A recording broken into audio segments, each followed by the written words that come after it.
안녕하세요. 저는 저는 이 강에서 수학을 가르치고 있는 강사 고현정이라고 하고요. 제 이력 간단하게 말씀드리면 저는 현재 대치이과학원이랑 메가스터디를 동시 출강하고 있습니다.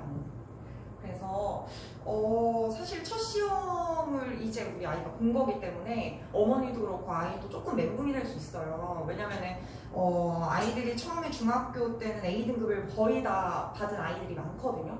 그래서 A등급을 받고 그 다음에 우리가 고등학교 대비를 철저히 했다고 생각을 하고 중학교 때도 특히 수학 3과목은 거의 뭐 적게는 2~3번 많게는 7번, 8번까지 돌린 아이들이 많기 때문에 그래서 처음에 기대감이 있을 수 있어요. 의지도 되게 많고 그리고 작년에는 코로나 때문에 사실은 혼자 공부하는 아이들도 많았고 어머니들도 그래 처음이니까 혼자 공부해봐 이렇게 하는 아이들도 굉장히 많았기 때문에 첫 시험 보고 조금 전략을 못 세우고 들어가신 편이 많지 않았나 이런 생각이 좀 들긴 하거든요. 그래서 오늘 제가 말씀드리고 싶은 거는 따끈따끈한 이번에 본 중간고사 내용을 간단하게 좀 말씀을 드리고 그리고 작년 기말과 또 어떻게 연계돼서 올해 기말이 나올 것 같은지 조금 예측을 해서 말씀을 드릴 것 같습니다. 사실 이번에 굉장히 문제가 편이했어요. 그냥 그리고 정신연구 같은 경우에는 교과서, 부교재, 그 다음에 프린트 항상 연계돼서 나오거든요. 근데 프린트가 저희 정신연구 아이들도 프린트를 계속 얘기를 하는데 프린트에서 연계돼서 많이 나오는데 사실 아이들은 연계라는 단어 자체가 생소해요. 사실 문제가 똑같이 나와도 숫자 변형? 그 정도는 알아챌 수 있겠죠. 근데 아예 기조가 바뀌면 아예 다른 문제라고 생각을 하거든요. 그래서 뭐 1번 문제랑 3번 문제랑 섞여도 이 문제가 프린트에서 출제된지를 몰라요. 그렇기 때문에 그 문제를 계속 변형돼서 알려주고 그 변형된 문제를 푸는 게 중요한 거거든요. 어쨌든 그래서 계속 그 부교재랑 프린트랑 연계돼서 나온다. 그리고 점수 배점 자체가 40점 만점이기 때문에 점수 폭이 그렇게 크지가 않죠. 근데 특징은요. 서술형의 배점이 높아요. 객관식보다 당연히. 다른 학교에 비해서 서술형 난이도가 높지 않거든요. 서술형 난이도가 높지 않은데 점수대가 객관식 2개 틀려도 서술형 다 맞으면 그게 똑같은 것처럼 배치가 되어 있거든요.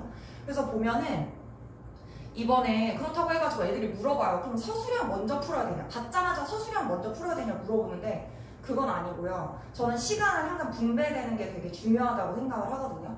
50분을 다 잡고 문제를 풀면 당연히 안 되고요. 20점 객관식, 20분 객관식, 그 다음에 20분 서술형 이렇게 잡아두고 40분 안에 내가 아는 문제는 빠르고 정확하게 다 푼다.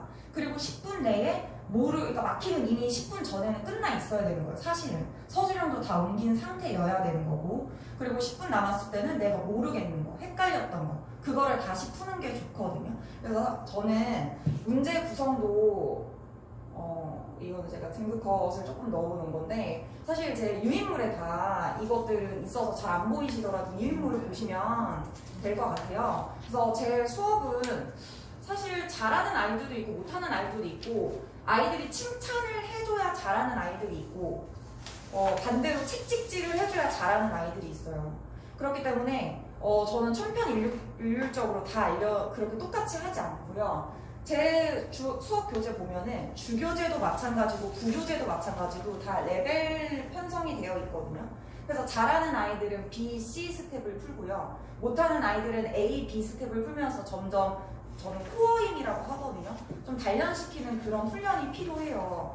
문제가 어렵다고 해가지고 어려운 문제만 풀리면 아이들은 늘지 않아요. 어차피 문제 변형돼서 나오기 때문에 똑같은 문제가 나오는 게 아니기 때문에 아이들은 그거 연습을 좀 해주시는 게 좋고요. 사실 이번 13번 문제도 모의고사 기출이 변형돼서 나왔어요. 그래서 모의고사에 대한 기출을 계속 보시는 것도 중요하고 제가 세 번째로는요. 사실 이번에 작년과 재작년에 대비해서 문제가 조금 달라진 거를 포인트를 찍어드리면 서술형 부분인데요.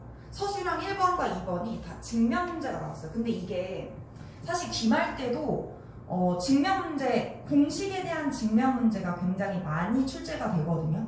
근데 원이 나왔을 때 원에 대한 증명 문제, 직선과 원에 대한 관계식에 대한 증명 문제 그것들은 좀 연습을 시켜주셔야 돼요. 왜냐면 작년, 재작년 증명 문제 그렇게 많이 나오지 않았거든요. 근데 이번에 서술형 1번, 서술형 2번 모두 유도 과정에 대한 증명이 나왔어요. 그렇기 때문에 이거는 중간고사 때 이렇게 나왔다는 거는 기말고사 때도 확실히 이렇게 나올 수 있다는 거거든요. 그래서 어머님들이 이번 기말고사를 준비할 때는요, 당연히 3개년 기출 당연히 풀리셔야 되고요. 그 다음에 모의고사 기출 당연히 풀리셔야 되고, 그 다음에 마지막으로 증명에 대한 문제, 증명을 내가 어떻게 하는지에 대한 증명 문제. 근데 아이들이 이번 서술형 1번 문제도 보면요, 복소수에 대한 증명 문제였거든요. 근데 아이들이 제가 이렇게 해도 중요하게 생각을 안 해요. 왜냐면 그거는 나오지 않으니까 라고 생각을 하고 넘어가는 것 같아요. 근데 저는 항상 기본이 되게 중요하다고 생각을 하거든요. 그래서 매 수업 시간마다 증명을 다 해줍니다. 물론 너무 필요 없는 거는 증명을 하지 않죠. 아이들이 피곤해하기 때문에 보는 거를 싫어해요. 그래서 그런 것들은 제가 걸러서 좀 알려주고 있는 편이기도 하고요. 저는 이렇게 다 넘어가고, 실전 모의고사 매 시간 진행이 돼요. 처음에는 30분 단위로 봐요. 20분, 30분. 왜냐면 진도가 끝까지 다 안 나간 상태에서는 아이들이 보는 걸 부담스러워하기 때문에 처음에는 뭐 20분, 30분 이렇게 맞춰서 시험을 보고요. 한 달 전부터 거의 진도를 다 끝낸 상황에서는 1시간을 볼 경우도 있고요. 물론 문제 수가 좀 많겠죠. 그리고 50분, 40분 이렇게 문제를 잡고 나가는 경우도 있거든요. 그래서 이거는 아이들마다 조금 제가 좀 다르게 봐요. 왜냐면 아이들이 자기는 아예 못 푸는 아이들이 있어요. 아예 시험 자체를 거부하는 아이들. 왜냐면 중학교 때 좀 공부를 안 했던 아이들도 있고, 그런 아이들과 진짜 좀 실력을 쌓아놓고 이제 정말 실전 모의고사처럼 보고 싶다 이런 아이들도 있기 때문에 그 아이들은 좀 제가 다르게 구성을 해가지고 주긴 하거든요. 그래서 어머님들도 아이가 어떻게 분석을 해야 되는지 전략적으로 조금 접근을 하셨으면 좋겠다라는 거를 말씀드리고 싶고요. 저는 이게 제 교재랑 이게 실제로 나왔던 시험에 대한 문제인데 거의 유사한데 사실은 똑같은 기조를 가지고 문제를 내는 거는 거의 모의고사나 그런 기출문제들은 거의 변형이 없다고 보시면 되긴 하거든요. 네. 그래서 오늘 제가 정신여고 조금 2021학년도 중간고사랑 그 다음에 2020학년도 작년 기말고사를 좀 대비해서 말씀을 드렸고요. 어떻게 대비를 해야 되는지 간단하게 말씀을 드렸으니까 그거 대비해가지고 기말고사도 잘 좋은 성적 얻으셨으면 좋겠습니다. 네. 네.